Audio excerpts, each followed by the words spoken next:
নতুন দিল্লীৰ India heritage চেণ্টাৰত সমন্বয় ভাৰতীয় ভাষাৰ জলসা শীৰ্ষক অনুষ্ঠান। ডক্টৰ ভূপেন হাজৰিকাৰ জন্ম শতবাৰ্ষিকী উপলক্ষে বিশেষ শ্ৰদ্ধাঞ্জলি অনুষ্ঠান। সুধাকণ্ঠৰ গীত পৰিৱেশন কৰে ময়ূখ হাজৰিকা আৰু লাইলী হাজৰিকাই।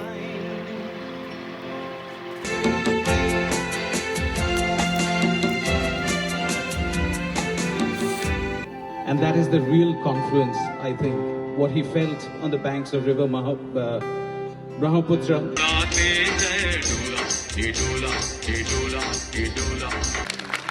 অতি সুন্দৰ লাগিছে।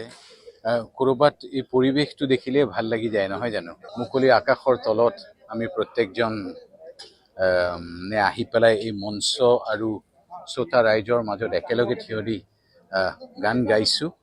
বৰ সুন্দৰ এটা পৰিৱেশ। আৰু মই ভাবোঁ কৰবাত বৰদেউতাৰ এইটোৱে সপোন নাছিল জানো, যে সকলোৱে মিলিজুলি আহি পেলাই অসমীয়া হিচাপে আগুৱাই যাওঁ। আৰু মোৰ খুব ভাল লাগিছে আজি ব্যক্তিগতভাৱে যে বৰদেউতাৰ যিখিনি মাত কথা, যিখিনি বাৰ্তা, যিখিনি আদৰ্শৰ কথা, যিখিনি সৃষ্টি কৰি গৈছিল গীতেৰে, তাৰে বিষয়ে আজি এটা আকৌ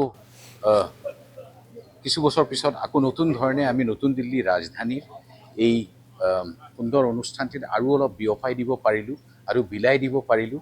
মই ভাবোঁ বৰদেউতাৰ যিখিনি মেছেজ, যিখিনি কথা কৈ গৈছে, সেইখিনি ইউনিভাৰ্চেল। সেইকাৰণে মই যিখিনি পাৰিছোঁ প্ৰত্যেকটা গীত অলপ অলপ অনুবাদ কৰি গৈছোঁ, অলপ অলপ বুজাই গৈছোঁ শ্ৰোতা ৰাইজৰ মাজত। আৰু আপুনি নিজে আছিলে, দেখিছে কেনেকৈ কি সুন্দৰকৈ শ্ৰোতা ৰাইজে সেইখিনি আঁকোৱালি লৈছে। আৰু মই ভাবোঁ বৰদেউতা আমাৰ সকলোৰে মাজত, প্ৰত্যেকজন অসমীয়াৰ মাজত সদায় জীয়াই থাকিব।